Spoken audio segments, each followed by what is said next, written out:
¿Qué tal? ¿Cómo están? Muy buenos días en Tokio, Japón. Buenas tardes en México. Nos encontramos el día de hoy con un especialista muy bueno. Realmente tuve una grata conversación con él hace unos días que hablábamos de las necesidades para nuestro comercio exterior, especialmente para las empresas pequeñas, medianas o los emprendedores que quieren insertarse en el comercio internacional.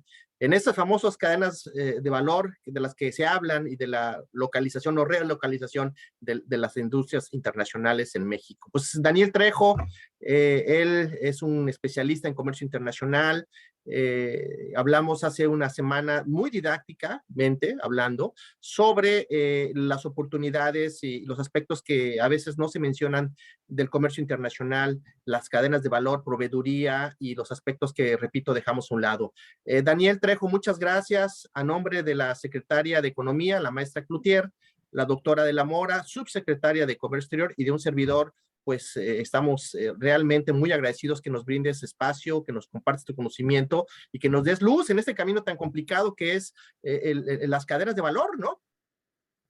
Y claro, no, pues al contrario, muy agradecido con ustedes, con la Secretaría y pues bueno, justamente estamos aquí para escucharlos, cuáles son sus necesidades en cuanto a comercio exterior se refiere y nosotros brindarles una solución en el ámbito justamente de comercio exterior, todo lo que tiene que ver con todo ese proceso de las leyes aduaneras y, como bien lo mencionabas, en la parte de la administración de cadena de suministros. Sí. Sí, adelante. No, no, dime, adelante, perdón.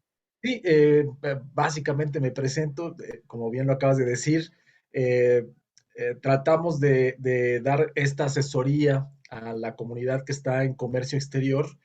En lo personal, llevo 27 años en la industria de comercio exterior, enfocado básicamente al tema de la transportación y logística y justamente a esa administración de la cadena de suministros para la importación y la exportación desde México hacia cualquier parte del mundo, donde nos hemos enfocado justamente es en Asia, en Estados Unidos y en algunas partes de Europa.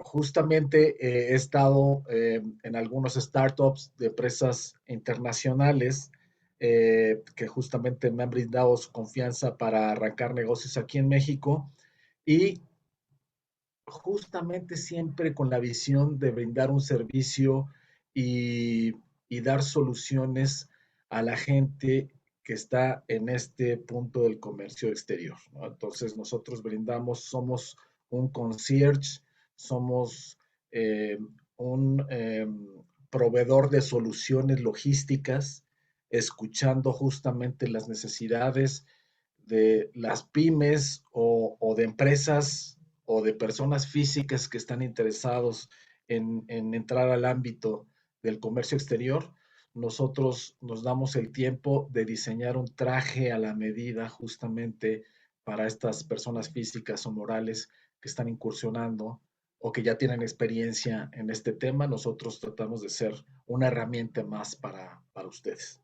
Qué interesante, Daniel, porque fíjate que yo recuerdo, hace muchos años, también llevo una larga trayectoria en esto, ya llevamos un camino muy largo. Por ahí de 1996, cuando México se había abierto al comercio internacional, después de la firma del Tratado de Libre Comercio, una gran cantidad de empresas mexicanas se expandieron, pequeñas, medianas, algunas grandes, hay que decirlo, pero no tenían esta experiencia en el comercio internacional. Yo creo que nos encontramos con otras condiciones, con otros elementos en el mercado internacional. Nos encontramos en un momento muy parecido, dadas las oportunidades que se presentan para la relocalización, la reinversión o la transferencia de estos capitales hacia México. Tenemos una red de tratados comerciales y hay muchas empresas que no lo conocen. Yo me remonto a esa época porque en una empresa que era una empresa grande, tenía pues toda una infraestructura pensada en el mercado local. Pero cuando uno piensa más allá de las fronteras mexicanas, hay que hablar de legislación, como tú bien lo comentaste, hay que hablar de transporte, seguros, fletes, hay que hablar de cobranza, ¿no? De financiamiento al comercio exterior, etcétera, etcétera. Entonces es muy complejo, pero un elemento al que yo en aquel entonces recordaba muy bien es que no había los cuadros para poder instrumentar el tema de la cadena de suministro. Y es un tema que yo creo que tenemos que hablar porque se piensa que en los negocios internacionales, pues es solamente vender, comprar, firmas el papel, la orden de compra y ya automáticamente ya se cerró. Y no es cierto, eso es apenas el comienzo de una larga trayectoria para que tú mandes tu producto y hay una serie de implicaciones. ¿Cuál sería la ABC que tú nos recomendarías tomar en cuenta para una persona que vende o que quiere vender un producto de un país B a un país C, por ejemplo? Pues miren, de entrada yo creo que tendremos que tener muy identificado cuál es el producto que tenemos en nuestras manos, que tienen estos exportadores o importadores, y tener muy bien definido cuál va a ser el objetivo, cuál va a ser el target al cual le van a estar ofreciendo estos servicios o estos productos. Una vez definiendo esos, ese objetivo, ese mercado que quieren atacar, nosotros justamente ahí los podemos empezar a asesorar y llevando de la mano en todo el tema legal, en todo el tema de aduanas, para dar de alta una empresa, desde con qué objeto social abrirla, eh, obviamente tenerla perfectamente bien registrada en las autoridades, con las autoridades, en este caso del SAT, ante los notarios. Nosotros los llevamos de la mano de inicio para que las empresas estén debidamente reglamentadas ante las autoridades, sobre todo del gobierno, y aprovechar algo que me llama mucho la atención que mencionaste en este momento, son los tratados de libre comercio que tenemos y que mucha gente, muchas empresas pasan por alto. Creo que el gobierno, esta administración actualmente le está dando mucho auge a esos tratados de comercio que a lo mejor en otras administraciones no se le dio el, el, el enfoque adecuado y creo que ahorita es una muy buena oportunidad para llevar de la mano a los exportadores o importadores de ciertos productos. Entonces, inicialmente sería establecer una empresa por todas las de la ley en México para tener todo el ámbito legal que va amarrado, que va de la mano con otro prestador de servicio que nosotros también manejamos, que es el agente aduanal. El agente aduanal tiene que recibir todos estos documentos que acabo de mencionar, el acta constitutiva, el poder notarial, las identificaciones de los socios, del apoderado, etcétera, y se da de alta en el sistema para que el agente aduanal, que es el encargado y que da la cara ante las autoridades tributarias, en este caso del SAT, pues bueno, ellos puedan hacer una importación o una exportación de la mejor manera y puedan emitir los pedimentos, bueno, a lo mejor eso es un poquito técnico, pero el pedimento es básicamente Sí, el, el comprobante de lo que se está haciendo, tiene un visto bueno por el gobierno y que se está cumpliendo con el pago de impuestos y derechos, aranceles, de una manera adecuada.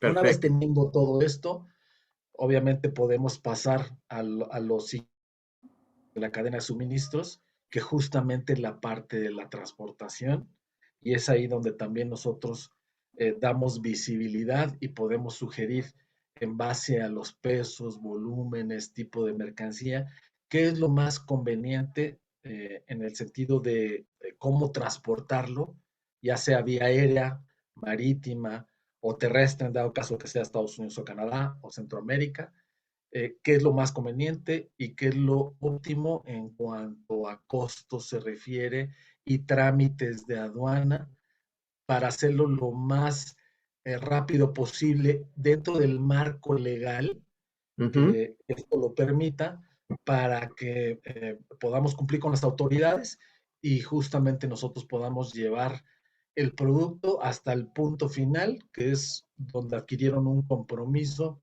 con el cliente en destino y que tenga su producto en tiempo y forma.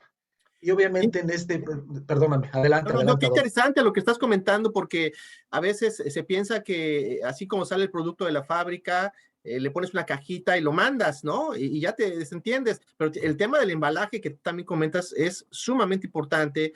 Y otro elemento que creo que hay que considerar es estar inscrito en el padrón de importadores y exportadores, que a veces también eso, hay empresas que tienen un pedido de compra para poder vender alguno de sus líneas de producción o productos y se les pasa esto y cuando ya tienen encima la entrega, pues se dan cuenta de que no cumplen con lo que tú nos estás diciendo. Exacto, entonces no pueden exportar o no pueden importar y eso justamente causa costos extras en las terminales, aeropuertos o fronteras y pues obviamente eso le impacta directamente al margen del producto que están vendiendo, ¿no? Entonces hay Oye, productos que pueden aguantar sí, costos extras, pero hay productos que son muy sensibles a cualquier variación de costos extras. Entonces no nos podemos dar el lujo de llegar a ese punto. Entonces nosotros por eso brindamos esa asesoría para que antes, una vez ya teniendo la empresa establecida, estipulada como debe de ser, entonces analizamos qué documentos se necesitan para entonces sí ya tener el visto bueno y podemos proceder y no tener pendientes por procesar una vez que la mercancía está en la aduana o de destino ujú. o en origen, ¿no? Claro, claro. Y también pasando por el tema de la clasificación arancelaria. ¿Por qué es importante la clasificación arancelaria? Porque, como tú lo comentas, los tratados de libre comercio ofrecen acceso preferencial en temas de internacionalización. Precisamente ese rato estaba haciendo un ejercicio. En el caso de Japón, hay dos acuerdos. Uno es el Acuerdo de Acción Económica y el otro es el TIPAT, ¿no? Este acuerdo que se firmó hace ya 3, 4 años. Y para un producto, para el caso de la carne de res, por ejemplo, vía TIPAT, es más barato. Este año se va a pagar el 24.10%. Y en el otro acuerdo se paga más, se paga el 38%, creo. Entonces, por eso es importante que los exportadores estén en manos de gente que conoce el tema, porque de lo contrario pueden hacer el ingreso del producto vía un mecanismo que es desfavorable en términos arancelarios y van a pagar más y eso los hace menos competitivos. Oye, háblanos un poquito de estos famosos Incoterms que parecen, que parecen nombre de comida, ¿no? Pero no, no es algo muy importante en el comercio internacional y hay que recomendar también usar el correcto.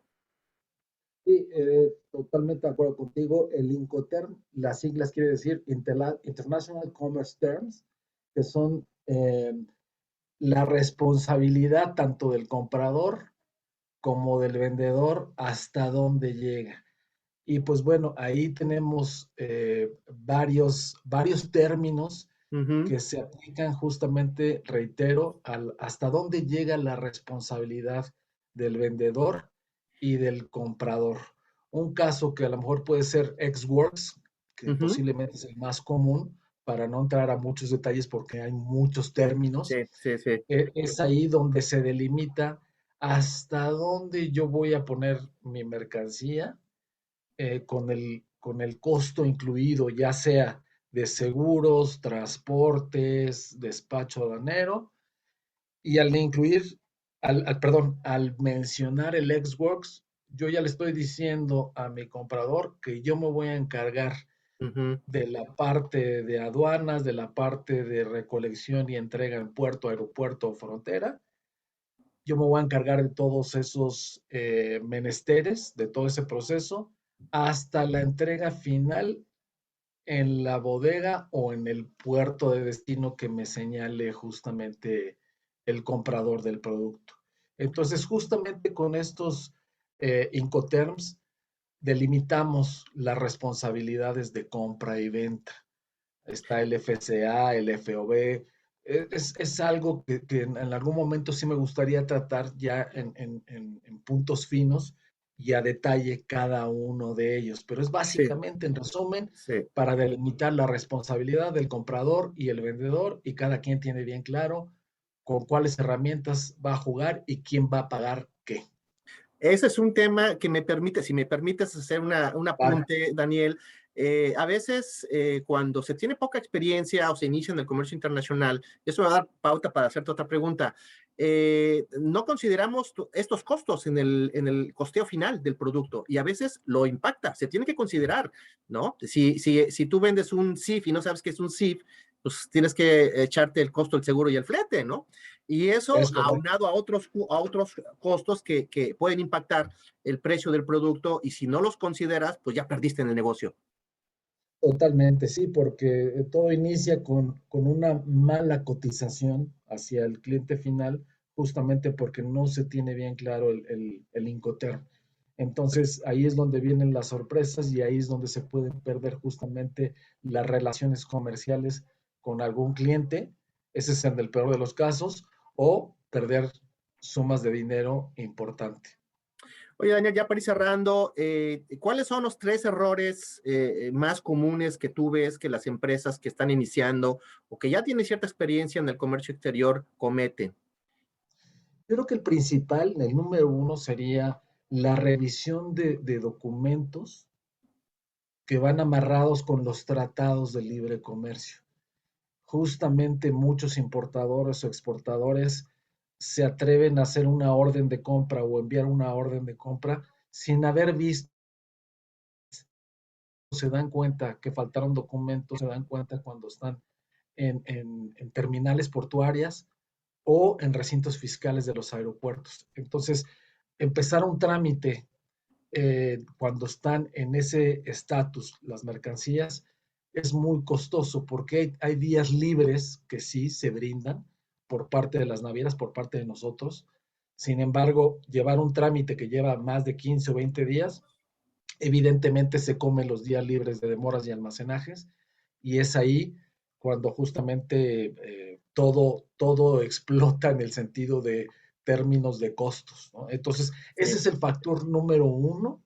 El factor número dos es el tema del empaque, definitivamente. qué temazo. Escoger, el escoger perfectamente bien el calibre del empaque, el cómo se va a paletizar, si es estivable, si no es estivable, si se le tiene que poner alguna nota al corrugado en específico para que a la hora que están pasando por ciertos transbordos la mercancía, pues la gente que está haciendo las maniobras tenga visible justamente cómo es el manejo de ese producto. Ese es fundamental porque justamente ahí vienen los daños de la mercancía.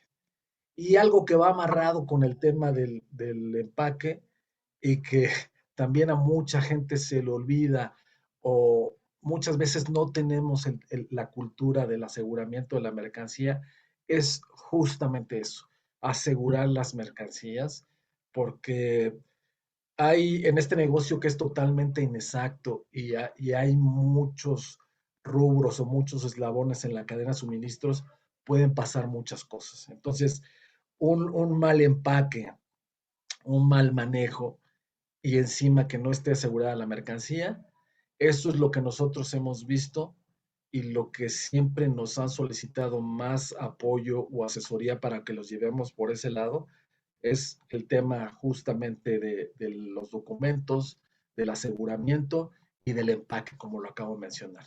Entre otras cosas, pero creo que esos Claro. son los principales, ¿no? Oye, pues Daniel, muchas gracias. Nos podemos aquí estar horas platicando. Totalmente. Realmente son temas muy interesantes que de alguna manera pueden ayudar a evitar pues una mala relación comercial, un reclamo, un pleito legal fuera del país y por Totalmente de supuesto acuerdo. la pérdida de la mercancía y todo lo que conlleva. ¿Dónde te pueden contactar, Daniel, para que en caso de que haya gente que esté más interesada, que quiera profundizar en esos temas, dónde les pueden ustedes brindar asesoría? Tenemos nuestra página web que es www.chexpedite.com o mi correo electrónico daniel.trejo@chexpedite.com. Daniel, te agradecemos en nombre de la Secretaría de Economía, la maestra Cloutier, la Secretaria de Economía, la doctora de la Mora, subsecretaria de Comercio Exterior, Adolfo Laborde, ministro en Japón. Muchas gracias por esta información que estoy seguro va a servir mucho para aquellas personas que quieran incursionar o que ya lo están haciendo en el tema de los negocios internacionales y el comercio exterior. Ha sido un placer servirles y pues bueno, ojalá les podamos ser de ayuda en el futuro. Les mando un fuerte abrazo y gracias de nuevo. Hasta luego.